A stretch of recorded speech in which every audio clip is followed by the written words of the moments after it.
Okay, so hi everybody. My name's Tracy Stewart. I'm a program specialist for Girl Scouts Spirit of Nebraska, and I would like to welcome you to our Girl Scout at Home little program we have going on today, which I have cleverly titled Signing with Sam. I love So, it. I first will just want to extend a well wish to you. I hope that you're all staying safe, staying healthy, getting outside, being active, and, just making the best of our situation that we're in currently still. So, with me today, I'm super happy to have Sam Donovan with us. And just a little history. So, my daughter, Mia and Sam used to play on a club softball team together years back. And then, I've been Facebook friends with her parents and with Sam. So anyway, we kind of, fell out of touch, but still stayed in touch. And when I put the call out for, hey, Facebook friends, who do I know that knows sign language? Well, Sam stepped in and was like, I want to be involved. So I'm super happy. And I'm going to let her introduce herself a little bit more. But, Sam's been studying sign language for a couple years now. And so, anyway, Sam, I'm going to turn it over to you. Why don't you tell us just a little bit about yourself and, tell us how you got into sign language and what you've been learning. And we'll do a little teaching, and then I want to put a bug in your ear for an upcoming program that Sam and I will be doing together to go a little bit deeper into stuff. So Sam, I'm going to turn it over to you. All right, awesome. Well, I'm Sam. I'm 21. I go to UNL. This will be my senior year coming up. I am majoring in English with a focus in editing and publishing. And I have been interested in sign language since I was really little. I'm not really sure how exactly it started, but it was kind of just like a hobby for me. And then my dad coaches a softball team. He's coached for 20 some years now. And he actually had a girl on his team who was hard of hearing.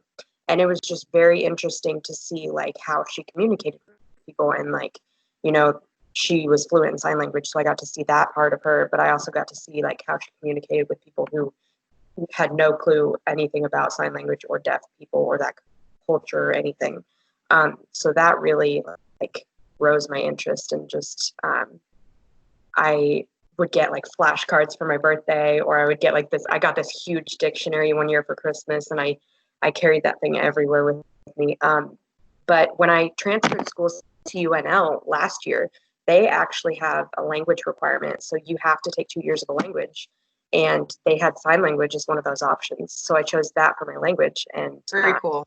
yeah, it's just always been something I've been interested in, and I'm super happy that I get to actually like continue learning about not only the language itself but the culture that's involved in that. So Definitely. Tell us a little bit about the culture, some of the statistics that you shared with me and, what you've learned.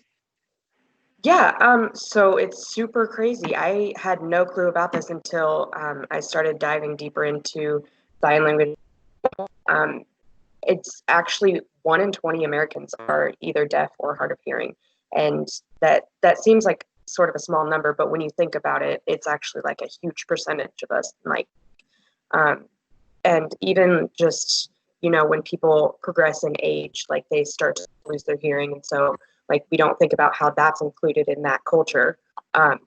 So it's just crazy how common it actually is, but like we either don't communicate like engage in it or like hear about it as much because it's just if it doesn't directly affect us, sometimes we just don't even think about it.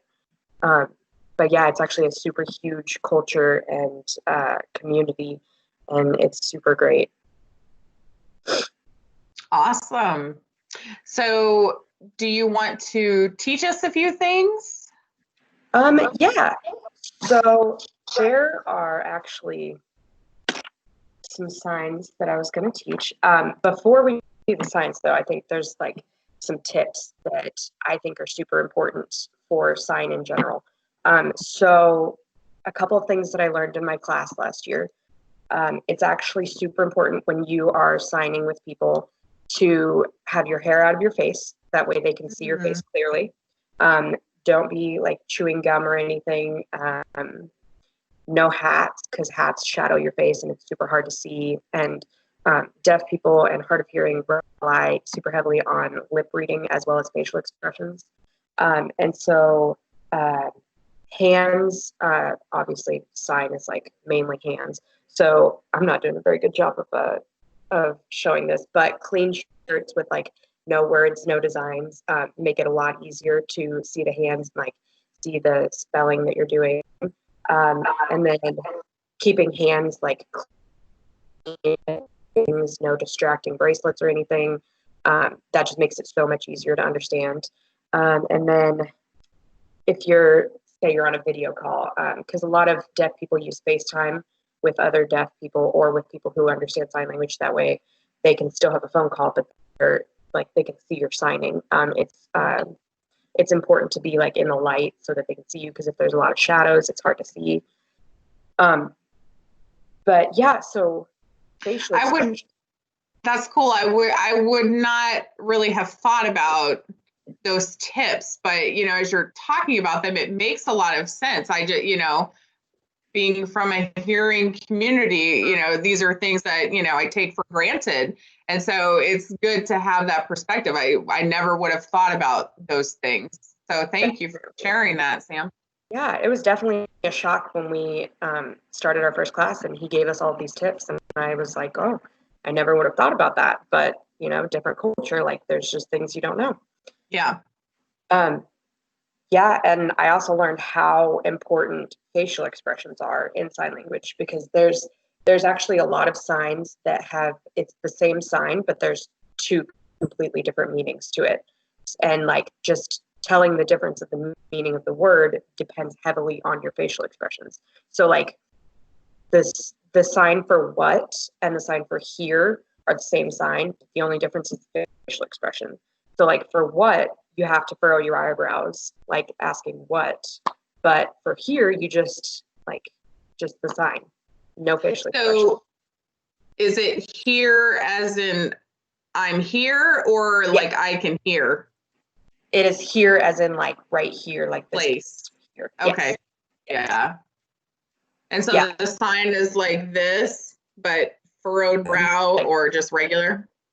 Oh. So, yep. We learned something called like the WH. So all the WH words. So like who, what, when, where, why, how. So for all of those, you're like heavily dependent on your facial expressions, and you're going to furrow those brows like you're asking a question.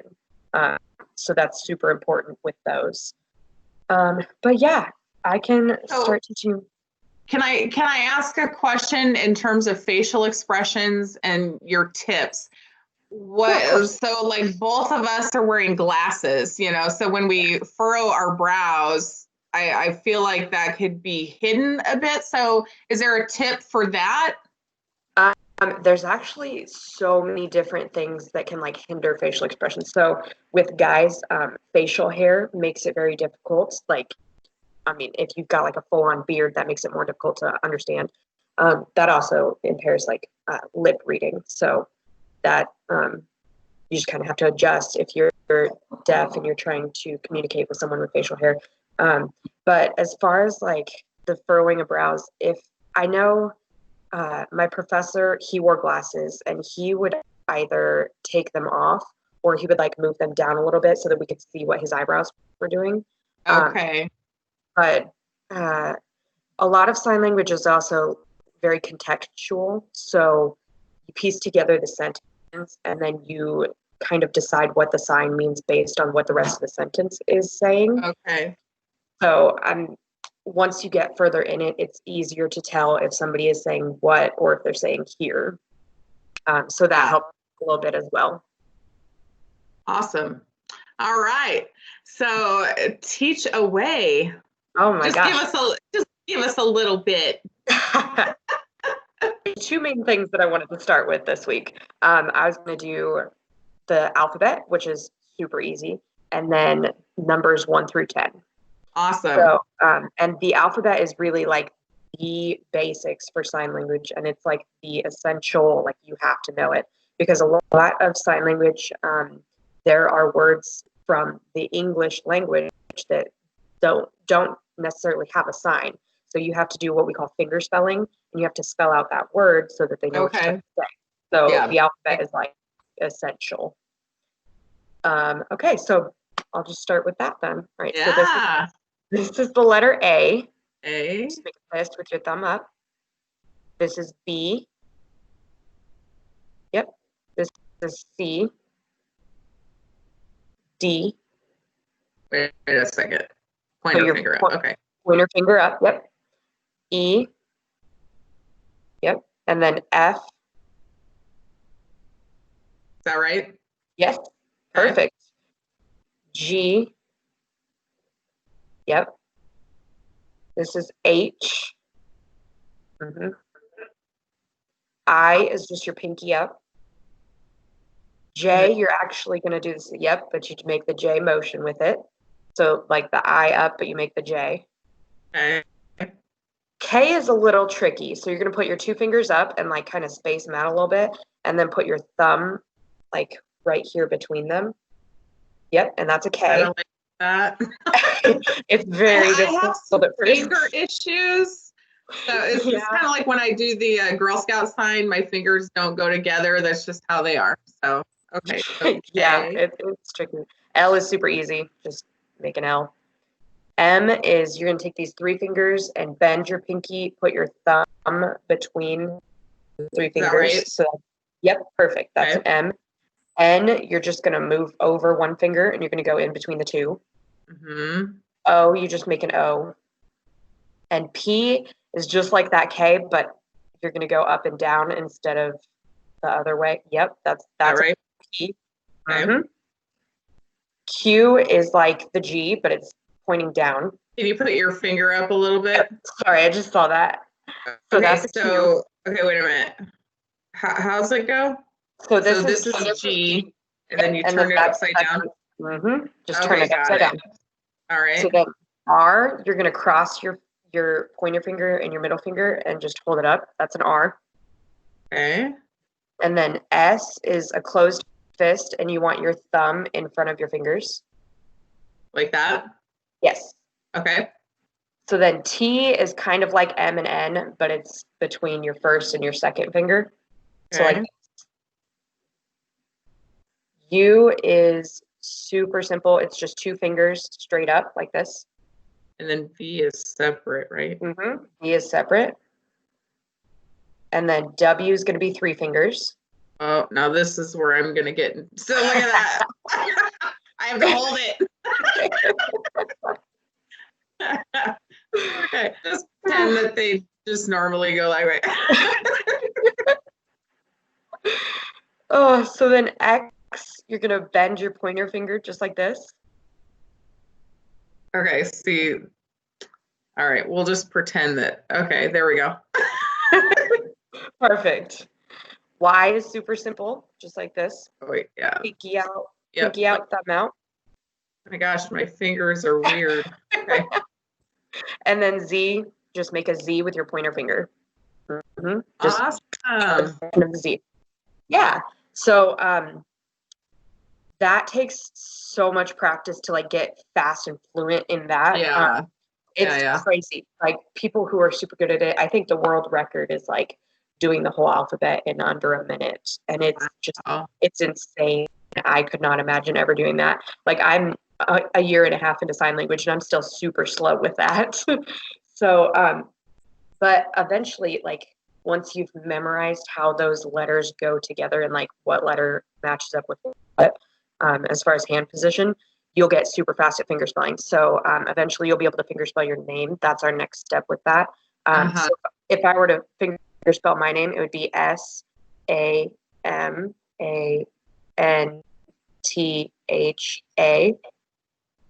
So that was our first step was learning the alphabet. And then our second step was learn how to fingerspell your name. Because when you meet a deaf person or a hard of hearing person, the first thing they're going to ask you is, what's your name? So that's like super important to know how to sign your name. Mm-hmm.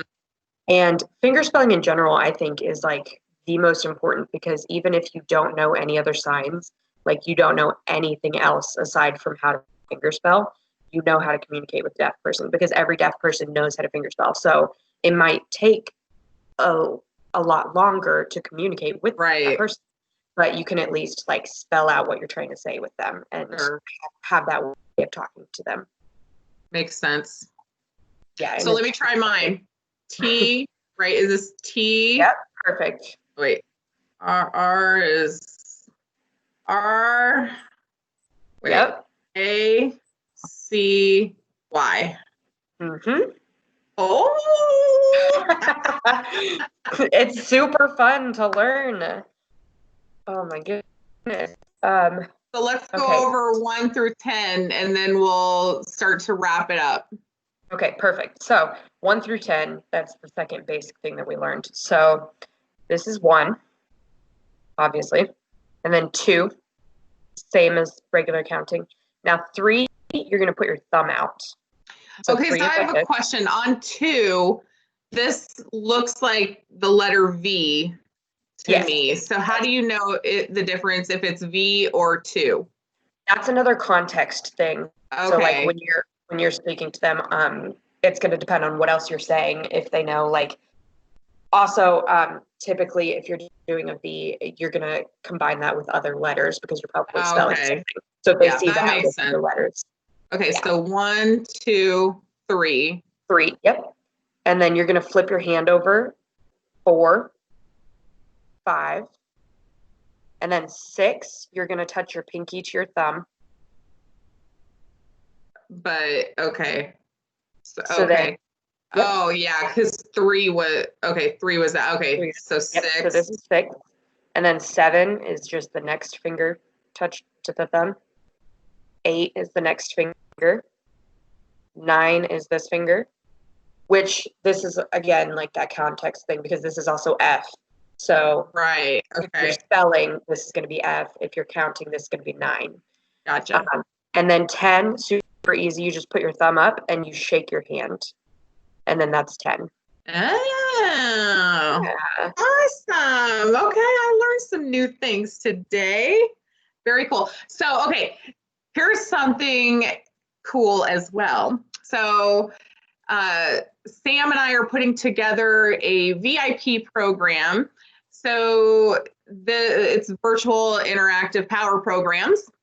And we'll be hosting those on Sunday, July 19th, and then Thursday, July 23rd. Both of those will be at 2 p.m. So, and that's Central Standard Time. So, those links will be coming live here soon. I'll be submitting that information. So be on the lookout. You can check our website, www.girlscoutsnebraska.org. That's all spelled out. And you can take a look at our VIP sign with Sam. And that'll be pretty cool because we've got some tricks up our sleeve in terms of helping our participants understand a little bit more through some interactive things that we have going on. We'll do a little bit more in-depth teaching a bit. We've got a piece of homework for the girls to do. And we're also going to work on getting at least one guest speaker to come on with us. And what else did we talk about, Sam? Those are kind of the highlights. This program will be open to girls 6th grade and up. And yeah, anything else you want to add to that, Sam? Before we sign off, if you want to teach them how to sign Girl Scouts, we can do that. Oh, yeah. Okay, so if I remember right, it was girl and then scout. Yep. So you're going to do Right? the thumb along the side of the chin. That's girl. That's the sign for girl. And then you're going to do your 3 fingers flattened and then come up to your forehead, and that's scout. Awesome. Unless, your fingers are weird like mine, they don't go together. So it's just what it is. It works. Okay. That's right. Okay, awesome. So Sam, thank you again for joining us today. And we'll see you again on Sunday, July 19th and Thursday, July 23rd at 2 p.m. And any last words for us? No, thank you so much for having me on. I really enjoyed that. Yes, it was fantastic. Thank you, Sam. Have a good day. Thank you. You too. All right. Bye-bye.